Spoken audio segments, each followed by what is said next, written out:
Есең шығып кеткен ма не бетімнен? Сықтайшы.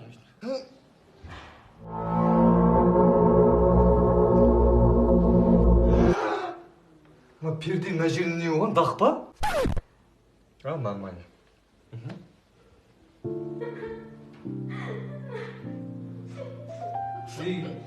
Кім? Қойшы, кім дедің? Қарындас. Мен қарындас боламын не ғой? Жыламашқын. Шашы ұзын қыз, қандай сұлусыз. Не болды айтыңызшы? Сен маған мүлде внимание аудармайсың. Чо біле? Жұрт қысап қорқа қойсаң болады ғой, бір тас жүрексің. Маған өйтіп сөйлеме, тас жүрексің деп. Қойшы бір, жігіттердің барлығы бірдей. Кешір жаным, мен кідірсіп. Жаным несі?